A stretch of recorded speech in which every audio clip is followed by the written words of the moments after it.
नारद जी कहते हैं, अर्जुन, अब बहुदक स्थान की एक अद्भुत कथा सुनो। कामरूप में जो बहुदक नामक कुंड है, वह इस तीर्थ में आकर भली भांति प्रकट हुआ है, इसीलिए इसे बहुदक कहा गया है। महात्मा कपिल ने बहुत वर्षों तक तपस्या करके यहाँ एक बहुत सुंदर शिवलिंग की स्थापना की है, जो कपिलेश्वर के नाम से प्रसिद्ध है। अर्जुन, नंदभद्र नाम के एक वणिक थे, जो तीनों समय बड़े आदर के साथ कपिलेश्वर लिंग की पूजा किया करते थे। वे साक्षात दूसरे धर्मराज की भांति समस्त धर्मों के विशेषज्ञ थे। धर्मों के विषय में जो कुछ कहा गया है, उसमें कोई भी ऐसी बात नहीं थी जो नंदभद्र को ज्ञात न हो। वे सबके सुहृद थे और सदा सभी के हित साधन में संलग्न रहते थे। उन्होंने मन, वाणी और क्रिया द्वारा इस परोपकार धर्म का ही आश्रय ले रखा था। संसार में ऐसा कोई धर्म न तो प्रकट हुआ है और न होने वाला है, जो सब अवस्थाओं में सर्वथा निर्दोष हो। इस निश्चय पर पहुंचे हुए नंदभद्र ने इस विशाल धर्म समुद्र का सब ओर से मंथन करके जो सार तत्व ग्रहण किया था, उसे बतलाता हूँ, सुनो। नंदभद्र जीविका के लिए वाणिज्य को ही श्रेष्ठ मानते थे और उसी को अपनाए हुए थे। उन्होंने थोड़े से काठ और घास फूस से अपने रहने के लिए घर बना रखा था और सब लोगों की भलाई के लिए वे थोड़ा सा ही लाभ लेकर व्यापार करते थे। उनके क्रय विक्रय की वस्तुओं में मदिरा सर्वथा वर्जित थी। उनके यहाँ ग्राहकों के साथ भेदभाव नहीं किया जाता था। झूठ और कपट का तो वहाँ नाम भी न था। वस्तुओं के आदान प्रदान में वे सबके साथ समतापूर्ण बर्ताव करते थे। बिना छलकपट के दूसरों से खरीद की वस्तु लेकर उसे बिना किसी धोखाधड़ी के वे सब लोगों के हाथ बेचते थे। यही उनका श्रेष्ठ व्रत था। कुछ लोग यज्ञ की प्रशंसा करते हैं, परंतु नंदभद्र ऐसा नहीं मानते थे। उन्होंने यज्ञ में आए हुए कुछ दोषों को लक्ष्य करके ही ऐसी धारणा बनाई थी। तथापि वे श्रद्धापूर्वक देव पूजन, नमस्कार, स्तुति, नैवेद्य निवेदन आदि यज्ञ की सारभूत बातों का सदा ही पालन करते थे। कोई कोई संन्यास की प्रशंसा करते हैं, परंतु नंदभद्र उनसे भी सहमत नहीं थे। उनका कहना था कि जो विषयों का बाहर से त्याग करके मन के द्वारा पुनः उनको ग्रहण करता है, वह गृहस्थ और संन्यास अथवा इहलोक और परलोक दोनों ओर से भ्रष्ट होकर फटे हुए बादल की भांति नष्ट हो जाता है। संन्यास का जो सारभूत उत्तम तत्व है, उसका आदर तो नंदभद्र भी करते थे। वे किसी के कर्मों की निंदा या प्रशंसा नहीं करते थे। अनेक भिन्न भिन्न मार्गों में स्थित हुए लोगों को चंद्रमा की भांति तटस्थ रहकर लीलापूर्वक देखते थे। किसी के साथ न उनका द्वेष था, न राग, न अनुरोध था, न विरोध। पत्थर और सुवर्ण को वे समान समझते तथा अपनी निंदा और स्तुति में भी समान भाव रखते थे। वे स्वभाव से ही धीर थे, संपूर्ण भूतों से निर्भय रहते थे। अपनी आकृति ऐसी बनाए रखते थे मानो अंधे और बहरे हों। कर्मों के फल की उन्हें कोई आकांक्षा नहीं थी, अतः वह कर्म उनके लिए भगवान सदाशिव की आराधना बन जाता था। इसी कारण वे धर्म का अनुष्ठान तो चाहते और करते थे, परंतु उसमें कोई लोभ नहीं रखते थे। नंदभद्र ने भली भांति विचार करके इसी को मोक्ष के सार रूप से ग्रहण किया था। कुछ लोग खेती की प्रशंसा करते हैं, परंतु नंदभद्र ने उसके भी सार भाग को ही अपनाया था। 8 बैलों से जुड़ा हुआ एक हल होना चाहिए और खेती की आय में से 30वें भाग का त्याग करना चाहिए। उसे धर्म के कार्य में लगा देना चाहिए। बूढ़े पशुओं का भी स्वयं ही पालन पोषण करना चाहिए। तो ऐसा करे, वही श्रेष्ठ किसान है। नंदभद्र ने इसी को खेती का सार मानकर इसका आदर किया था। उनके मत से प्रतिदिन अपनी शक्ति के अनुसार देवताओं, पितरों, मनुष्यों, अतिथियों, ब्राह्मणों तथा पशु पक्षी, कीट पतंग आदि भूतों के लिए अन्न देना चाहिए। सदा इन सब को देकर ही स्वयं भोजन करना उचित है। कुछ लोग ऐश्वर्य की प्रशंसा करते हैं, परंतु नंदभद्र उसे भी प्रशंसा के योग्य नहीं मानते थे, क्योंकि ऐश्वर्य के मद से उन्मत्त हो मनुष्य दूसरे मनुष्यों को दास बनाकर उनका उपभोग करते हैं। वे मनुष्यों का वध करते हैं, उन्हें बांधते हैं और बंदी बनाकर दिन रात पीड़ा देते हैं। ऐश्वर्यशाली पुरुष अपने को अजरमर समझकर दूसरों के साथ दुर्व्यवहार करते हैं। उन पर ऐश्वर्य का मद तो रहता ही है। मदिरापान के पद से भी वे अत्यंत मतवाले हो उठते हैं। वास्तव में यो धन के मद से उन्मत्त होता है, वह पतित होकर विवेक खो बैठता है। अतः संपूर्ण भूर्ति पानियों को अपना स्वरूप मानकर उनके प्रति पर अपने ही जैसा बर्ताव करना चाहिए। जिसकी सर्वत्र आत्मदृष्टि है, वह ऐश्वर्य से मतवाला नहीं होता। जो सबके शरीर में अपने ही जैसे सुख दुर्ग का अनुभव करता हो, ऐसा ऐश्वर्यशाली पुरुष आज कहाँ है। इसलिए नंदभद्र ने ऐश्वर्य का जो सार ग्रहण किया था वह भी सुनो। वे अपनी शक्ति के अनुसार सभी प्राणियों की सेवा करते थे, नांग किसी की भी सेवा से विमुख नहीं होते थे। इस प्रकार इधर उधर प्रकट हुए सारभूत सदाचार का संग्रह करके बुद्धिमान नंदभद्र उसी का पालन करते थे। इस आचरण से रहने वाले साधु शिरोमणि नंदभद्र के सद्व्यवहार की देवता लोग भी स्पृहा रखते थे। इंद्र आदि सब देवताओं को उनकी स्थिति देखकर बड़ा विस्मय होता था। इसी स्थान में एक शूद्र भी रहता था जो नंदभद्र का पड़ोसी था। उसका नाम तो था सत्यव्रत, किंतु वह बड़ा भारी नास्तिक और दुराचारी था। धर्मप्रायण नंदभद्र पर बारंबार दोषारोपण किया करता था और सदा उनके दोष नहीं ढूंढता रहता था। उसकी इच्छा थी यदि इनका कोई छिद्र देख पाऊं तो इन्हें धर्म से गिराऊं। खोटे हृदय वाले क्रूर नास्तिकों का यह स्वभाव ही होता है कि वे अपने को तो नीचे गिराते ही है, दूसरों को भी गिराने की चेष्टा करते हैं। धार्मिक वृत्ति से रहने वाले बुद्धिमान नंदभद्र के वृद्धावस्था में बड़े कष्ट से एक पुत्र हुआ, किंतु वह चल बसा। इसे प्रारब्ध का फल मानकर उन महामती वैश्य ने शोक नहीं किया। देवता हो या मनुष्य, प्रारब्ध के विधान से कौन छूट पाता है। तदनंतर नंदभद्र की प्यारी पत्नी कनका, जो अरुंधति की भांति साध्वी स्त्रियों के समस्त सद्गुणों से विभूषित तथा गृहस्थ धर्म की साक्षात मृति थी, सहसा मृत्यु को प्राप्त हो गए। नंदभद्र जितेंद्रिय थे, फिर भी पत्नी के न रहने से गृहस्थ धर्म का नाश होगा, यह सोचकर उन्हें शोक हुआ। नंदभद्र का यह अंतर देखकर सत्यव्रत को बहुत दिनों के बाद बड़ी प्रसन्नता हुई। वह हाय हाय बड़े कष्ट की बात हुई, ऐसा कहता हुआ शीघ्र ही नंदभद्र के पास आया और मित्र की भांति मिलकर उनसे बोला, हाँ नंदभद्र, यदि तुम जैसे धर्मात्मा को भी ऐसा फल मिला तो इससे मेरे मन में यही आता है कि यह धर्म कर्म व्यर्थ ही है।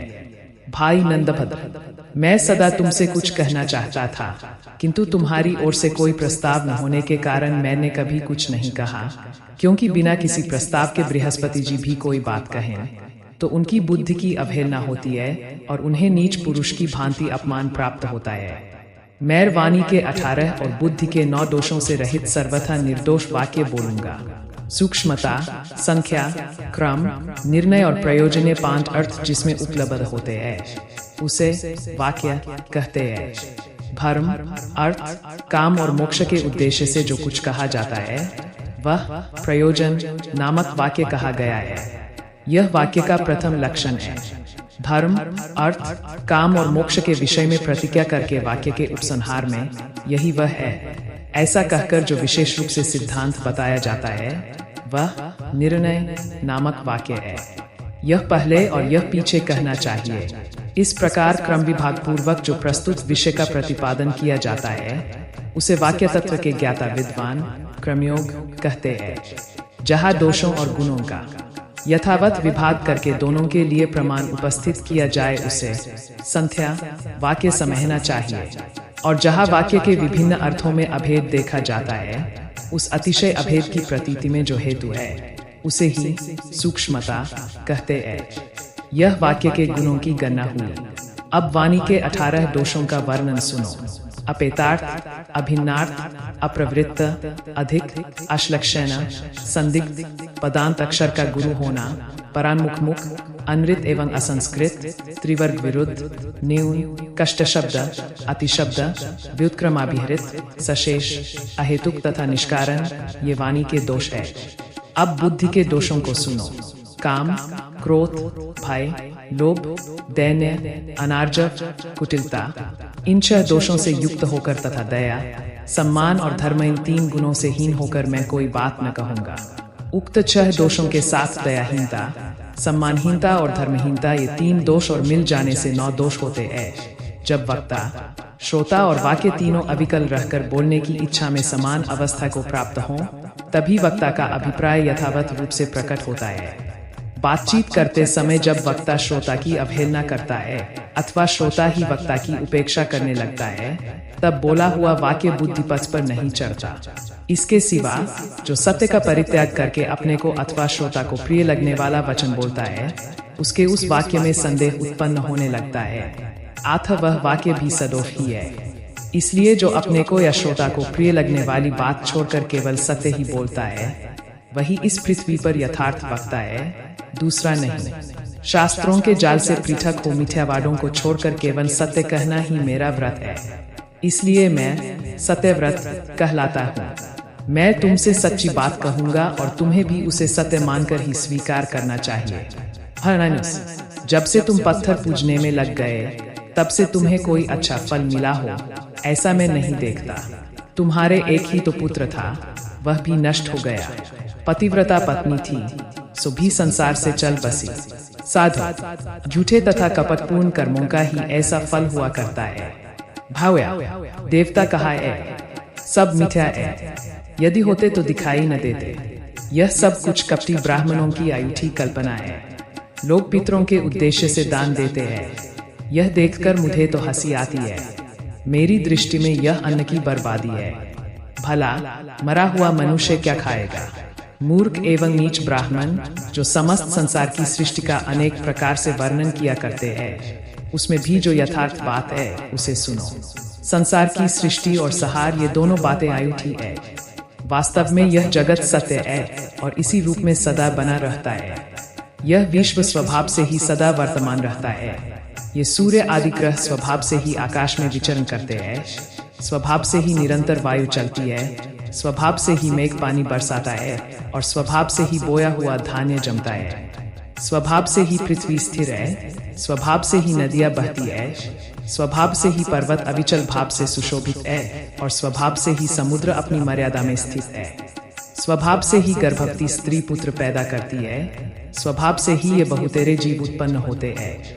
जैसे स्वभाव से ही लोग टेढ़े होते हैं, रीति के स्वभाव से ही बेरों में कांटे पैदा होते हैं, उसी प्रकार स्वभाव से ही यह संपूर्ण जगत प्रकाशित होता है।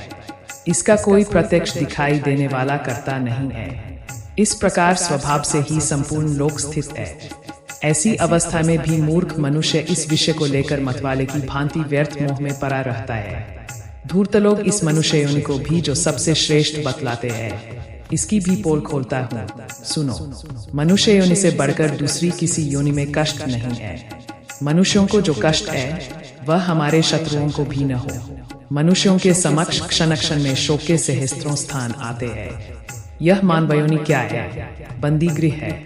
कोई बरभागी पुरुष ही इससे छुटकारा पाता है। ये पशु पक्षी कीड़े मकोड़े बिना किसी बंधन के सुखपूर्वक विहार करते हैं।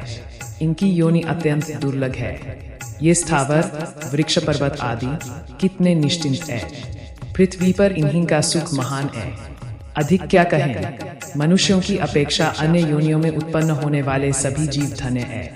कोई स्थावर है, कोई कीड़े है, कोई पतंगैल और कोई मनुष्य आदि जीवों के रूप में उत्पन्न हुए हैं। इसमें स्वभाव को ही प्रधान कारण समझो। पुण्य और पाप आदि तो कल्पना मात्र है। इसलिए नंदभद्र, तुम मिथ्या धर्म का परित्याग करके मौज से खाओ, पियो, खेलो और भोग भोगो। पृथ्वी पर बस यही सत्य है। नारद जी कहते हैं, सत्यव्रत के इन वाक्यों से जो अशुभ कर, अयुक्तिसंगत तथा असमंजस, दोषपूर्ण थे, महाबुद्धिमान नंदभद्र तनिक भी विचलित नहीं हुए। वे क्षोभरहित समुद्र की भांति गंभीर थे। उन्होंने हंसते हुए उत्तर दिया, सत्यव्रत जी, आपने जो यह कहा कि धर्मनिष्ठ मनुष्य सदा दुरैक के भागी होते हैं, वह झूठ है। हम तो पापियों पर भी बहुतेरे दुरैक आते देखते हैं। संसार बंधन जनित क्लेश तथा पुत्र और स्त्री आदि की मृत्यु के दुरैक पापी मनुष्यों के यहाँ भी देखे जाते हैं। इसलिए मेरे मत में धर्म ही श्रेष्ठ है। किसी पुण्यात्मा साधु पुरुष पर संकट आया देखकर बड़े बड़े लोग सहानुभूति प्रदर्शित करते हुए यह कहते हैं कि अहो, ये तो साधु पुरुष है, इन पर कष्ट आया, यह तो हमारे लिए बड़े दुर्लभ की बात है, इत्यादि। पापियों को तो यह सहानुभूति भी दुर्लभ है। स्त्री तथा धन आदि के लोभ से जब कोई पापी लुटेरा घर में घुसता है तो आप भी उससे डर जाते हैं, उसके प्रति द्वेष का परिचय देते हैं और उसके ऊपर क्रोध भी करते हैं। यह सब व्यर्थ ही तो है। दूसरी बात जो आप यह कहते हैं, इस संसार का कारण कोई महान ईश्वर नहीं है, यह भी बच्चों की सी बात है। क्या प्रजा बिना राजा के रह सकती है? इसके सिवा जो आप यह कहते हैं कि तुम झूठे ही पत्थर के लिंग की पूजा करते हो, इसके उत्तर में मुझे इतना ही निवेदन करना है कि आप शिवलिंग की महिमा को नहीं जानते हैं। ठीक उसी तरह जैसे अंधा सूर्य के स्वरूप को नहीं जानता, ब्रह्मा आदि समस्त देवता, बड़े बड़े समृद्धिशाली राजा, साधारण मनुष्य तथा मुनि भी शिवलिंग की पूजा करते हैं। उनके द्वारा स्थापित किए हुए शिवलिंग उन्हीं के नाम से अंकित एवं प्रसिद्ध है। क्या ये सब के सब मूर्ख ही थे और अकेले आप सत्यव्रत जी ही बुद्धिमानी कथे का लिए बैठे हैं? भगवान विष्णु राम ने युद्ध में रावण को मारकर समुद्र के किनारे रामेश्वर लिंग की स्थापना की है। क्या वह झूठा ही है? प्राचीन काल में इंद्र ने वृत्रासुर का वध करके महेंद्र पर्वत पर शिवलिंग को स्थापित किया, जिससे वृत्रब्ध के पाप से मुक्त होकर इंद्र आज भी स्वर्गलोक में आनंद भोगते हैं। चंद्रमा ने पश्चिम समुद्र के तट पर प्रभास क्षेत्र में भगवान सोमनाथ की स्थापना करके आरोग्य लाभ किया था। यमराज और कुबेर ने काशी में, गरुड़ और कश्यप ने सह्य पर्वत पर तथा वायु और वरुण ने नैमिषारण्य क्षेत्र में शिवलिंग को स्थापित किया है, जिससे वे सदा आनंदमग्न रहते हैं। इसी स्तंभ तीर्थ में भगवान स्कंद ने कुमारेश्वर लिंग की स्थापना की है। क्या वह समस्त पापों का नाशक नहीं है? इसी प्रकार अन्य देवताओं, राजाओं और मुनियों ने जो शिवलिंग स्थापित किए हैं, उनकी गणना करने में मैं असमर्थ हूँ। भूलोकवासी, स्वर्गलोकवासी तथा पाताल निवासी भी शिवलिंग के पूजन से तृप्त होते हैं। आप जो यह कहते हैं कि देवता नहीं है, और यदि है तो कहीं भी की दिखाई क्यों नहीं देते? आपके इस प्रश्न से मुझे बड़ा आश्चर्य हो रहा है। जैसे दरिद्र लोग द्वार द्वार जाकर कुल्थी मांगते हैं, उसी प्रकार क्या देवता भी आपके पास आकर याचना करें? भाव्या, आप बड़े बुद्धिमान हैं। आप जो चाहते हैं उसकी सिद्धि तो आपके गुरु ही कर सकते हैं। यदि आपके मत में सब पदार्थ स्वभाव से ही सिद्ध होते हैं, तो बताइए, कर्ता के बिना भोजन क्यों नहीं तैयार हो जाता? इसलिए जो भी निर्माण कार्य है, वह अवश्य किसी न किसी कर्ता का ही है। जिस पदार्थ में जितनी निर्माण शक्ति विधाता ने भर दी है, वह वैसा ही है। और आपने जो यह कहा है कि ये पशु आदि प्राणी ही सुखी तथा धन्य है, यह बात आपके सिवाय और किसी ने न तो कही है और न सुनी ही है। तमोगुनी और अनेक इंद्रियों से रहित जो पशु पक्षी आदि प्राणी है तथा उनके जो कष्ट है, वे भी यदि स्पृहनीय और धन्य है, तो संपूर्ण इंद्रियों से युक्त मनुष्य श्रेष्ठ और धन्य क्यों नहीं? मैं तो समझता हूँ कि आपका जो यह अद्भुत सत्यव्रत है, इसे आपने नरक जाने के लिए ही संग्रह किया है। आपने पहले ही जो आडंबरपूर्ण भूमिका बांधकर अपने ज्ञान का परिचय देना आरंभ किया है, उसी में आपके इन वचनों की सारहीनता व्यक्त हो गई है। क्योंकि मायावी लोग जब बोलने लगते हैं, तब उनकी बातें आडंबर से आच्छादित होती है। आपने प्रतिज्ञा तो की थी कुछ और कहने के लिए, परंतु कह डाला कुछ और ही। इसमें आपका कोई दोष नहीं है, सब दोष मेरा ही है, जो मैं आपकी बात सुनता हूँ। नास्तिक, सरु और विष, इनका तो यह गुण ही है कि ये दूसरे को मोहित करते हैं। प्रतिदिन साधु पुरुषों का संग करना धर्म का कारण है। इसलिए विद्वान, वृद्ध, शुद्ध भाव वाले तपस्वी तथा शांतिप्रायण संत महात्माओं के साथ संपर्क स्थापित करना चाहिए। नीच, अज्ञानी तथा आत्मज्ञान से रहित पुरुषों का संग नहीं करना चाहिए।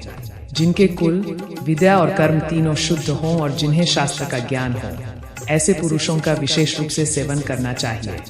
दुष्ट पुरुषों के दर्शन, स्पर्श, वार्तालाप, एक आसन पर बैठने तथा एक साथ भोजन करने से धार्मिक आचार नष्ट होते हैं और मनुष्यों को सिद्धि नहीं प्राप्त होती। नीचों के संग से पुरुषों की बुद्धि नष्ट होती है। मध्यम श्रेणी के लोगों के साथ उठने रहने से बुद्धि मध्यम स्थिति को प्राप्त होती है और श्रेष्ठ पुरुषों के साथ समागम होने से बुद्धि श्रेष्ठ हो जाती है। इस धर्म का स्मरण करके मैं पुनः आपसे मिलने की इच्छा नहीं रखता, क्योंकि आप सदा ब्राह्मणों की ही निंदा करते हैं। वेद प्रमाण है, स्मृतियाँ प्रमाण है तथा धर्म और अर्थ से युक्त वचन प्रमाण है, परंतु जिसकी दृष्टि में ये तीनों ही प्रमाण नहीं है, उसकी बात को कौन प्रमाण मानेगा? महात्मा नंदभद्र सत्यव्रत से ऐसा कहकर उसी समय सहसा घर से निकल पड़े और भगवान भट्टादित्य के परम पावन बहुदक तीर्थ में जा पहुंचे।